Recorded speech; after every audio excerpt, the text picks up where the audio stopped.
আসসালামু আলাইকুম। বাংলাদেশের মানুষ শুধু না, যারা প্রবাসী আছে তাদের মধ্যে এখন সবচেয়ে বড় সংকট যে তারা কোথায় বিনিয়োগ করবে, কোন ব্যাংকে বিনিয়োগ করবে বা কোন স্কিমে বিনিয়োগ করবে।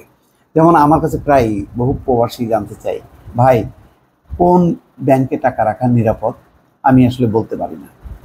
আবার কেউ কেউ বলে যে বাংলাদেশের কোনো ব্যাংকে টাকা রাখা কি নিরাপদ? সেটারও আমি আসলে এক অর্থে উত্তর দেই না। তবে আমি বলি যে আমি কোন ব্যাংকে রাখি সেটা শুধু বলি, কিন্তু কোন ব্যাংক নিরাপদ আর বাংলাদেশের ব্যাংক নিরাপদ কিনা এইটা আমি নিজে পার্সোনালি সেই সার্টিফিকেট কখনো দেই না, বলি না। কেননা মানুষের মতন আমার ভিতরেও শঙ্কা আছে।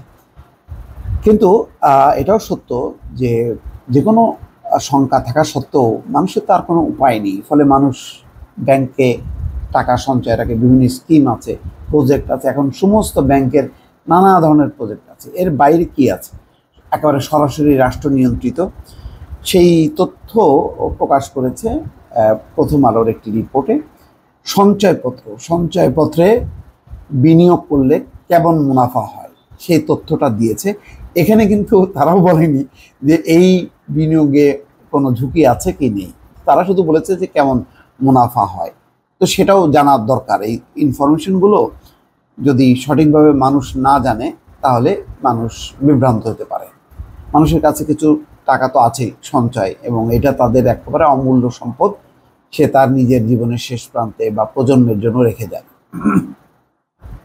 আবার অনেকে আছে এই সঞ্চয়পত্র থেকে অর্জিত যে সুদ, সেই টাকা দিয়ে সে সংসার চালায়। এখানে বলা হচ্ছে যে দেশে দীর্ঘদিন ধরেই সাধারণ মানুষের কাছে নিরাপদ বিনিয়োগ হিসেবে অন্যতম শীর্ষ স্থানে সঞ্চয়পত্র। এই সঞ্চয়পত্রকে কিন্তু কেউ এখন অতিক্রম করতে পারেনি, এটা সত্য। অনেক নিম্ন মধ্যবিত্ত ও মধ্যবিত্ত সঞ্চয়পত্রের মুনাফার টাকায় পরিবারের খরচ চালান। যদিও সেই মুনাফার হার এখন অনেক কমে গেছে, তারপরও এটাই ভরসা মানুষের এখনো। বর্তমানে সঞ্চয়পত্র কেনা ও মুনাফার উত্তোলনের ব্যবস্থা ডিজিটাল হয়েছে, এটা ভালো। জাতীয় সঞ্চয় অধিদপ্তরের 71টি সঞ্চয় ব্যুরো কার্যালয় ও বাংলাদেশ ব্যাংকের সব কার্যালয়, রাষ্ট্রায়ত্ত ব্যাংক, ডাকঘর ছাড়াও বাণিজ্যিক ব্যাংক থেকে সঞ্চয়পত্র কেনা ও ভাঙানো যায়। আপনি যে কোনো ব্যাংক থেকে সঞ্চয়পত্র কিনতে পারবেন। কেনার পর আপনি যখন এই সঞ্চয়পত্রটা করবেন, পাশাপাশি আপনার অ্যাকাউন্ট থাকতে হবে। আপনার অটোমেটিক সেই মাসে মাসে আপনাকে আসতে হবে না, বা 3 মাস পর পর আসতে হবে না। ওই মুনাফার টাকাটা আপনার অ্যাকাউন্টে যে জমা হবে। জাতীয়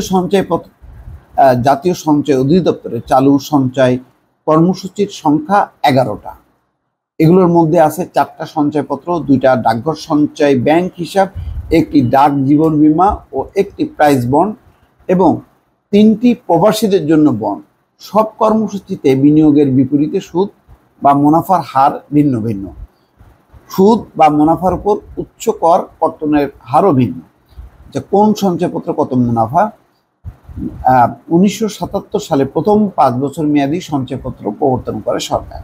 পরে আরও 3টি 3 মাস অন্তর মুনাফা ভিত্তিক সঞ্চয়পত্র, পেনশনার সঞ্চয়পত্র ও পরিবার সঞ্চয়পত্র। আচ্ছা, 3 মাস অন্তর যে মুনাফা ভিত্তিক সঞ্চয়পত্র, এটা সবার জন্য।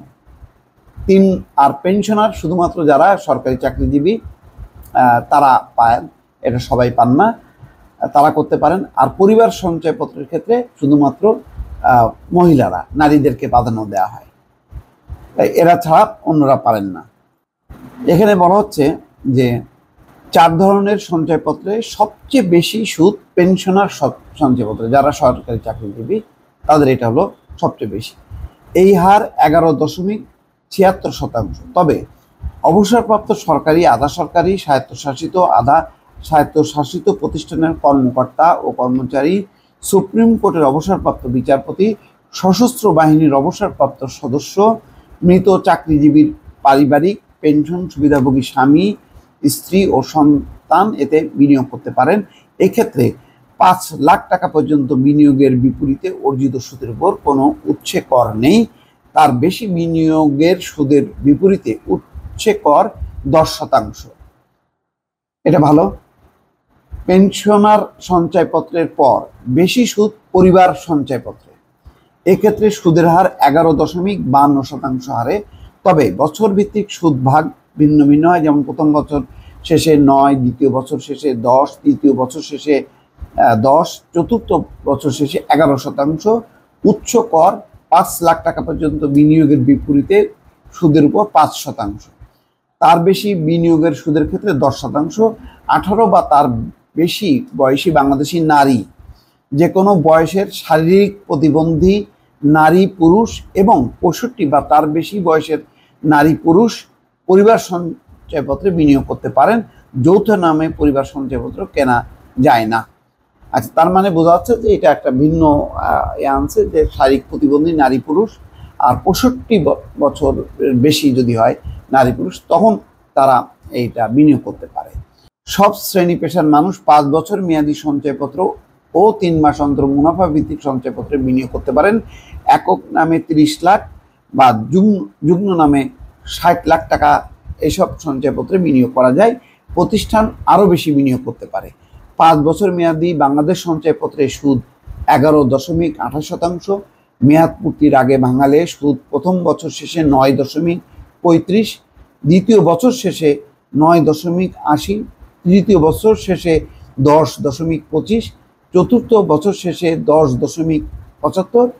এই সঞ্চয়পত্রেও 5 লাখ টাকা পর্যন্ত বিনিয়োগের বিপরীতে সুদের উপর উচ্চ কর 5%। 5 লাখ টাকার বেশি বিনিয়োগের ক্ষেত্রে সুদের উপর উচ্চ কর 10%। 3 মাস অন্তর মুনাফা ভিত্তিক সঞ্চয়পত্রে সুদের হার 11.4%। এটির মেয়াদ 3 বছর, তার আগেও নগদায়ন করা যায়, সেক্ষেত্রে সুদের হার কমে যাবে যদি তার আগে আপনি ভাঙান। আচ্ছা, 3 বছর শেষে সুদের হার 11.04% হলো 2 বছর শেষে 10%, 1 বছর শেষে 10%। 5 লাখ টাকা পর্যন্ত বিনিয়োগে উচ্চ কর 5%, তার বেশি বিনিয়োগে গুনতে হবে 10% উচ্চ কর। প্রবাসীদের জন্য বিভিন্ন বন্ড আছে, তার মধ্যে আছে 3 ধরনের বন্ড। সবচেয়ে বেশি 12% সুদ ওয়েজ আর্নার ডেভেলপমেন্ট বন্ড। এটি 5 বছর মেয়াদি, 6 মাস অন্তর সুদ তোলার সুযোগ রয়েছে। US ডলার ইনভেস্টমেন্ট বন্ড 3 বছর মেয়াদি, এর সুদের হার 6.5%। প্রবাসীদের জন্য আরেকটি বন্ড আছে যার নাম US ডলার প্রিমিয়াম বন্ড। 3 বছর মেয়াদি এই বন্ডে সুদের হার 7.5%। তিনটিরই বিনিয়োগের বিপরীতে সুদ করমুক্ত। ওয়েজ আর্নার ডেভেলপমেন্ট বন্ডে সর্বোচ্চ 1 কোটি টাকা বিনিয়োগ করতে পারেন প্রবাসী বাংলাদেশিরা। বাকি 2 বন্ডে অবশ্য কোনো সীমা নেই, যত খুশি অর্থ বিনিয়োগ করতে পারবেন প্রবাসীরা। এসব বন্ড দেশের বাণিজ্যিক ব্যাংকের এডি শাখা, বিদেশে থাকা বাংলাদেশ ব্যাংকের শাখা, এক্সচেঞ্জ হাউস ও এক্সচেঞ্জ কোম্পানি থেকে কেনা যায়। দর্শক, এই হচ্ছে মোটামুটি সুবিধার কথা। এগুলো আপনি গুগলে সার্চ দিলেও পাবেন। তারপরেও যেহেতু বারবার আসে যে মানুষ কোথায় বিনিয়োগ করবে, কোন জায়গায় নিরাপদ, তুলনামূলকভাবে বলা যায় যে এই বিনিয়োগগুলি যথেষ্ট সেফ, কারণ এগুলি একেবারে রাষ্ট্রীয় একটা গ্যারান্টি আছে এইসব বিনিয়োগে। দর্শক, ভালো থাকবেন। আল্লাহ হাফেজ।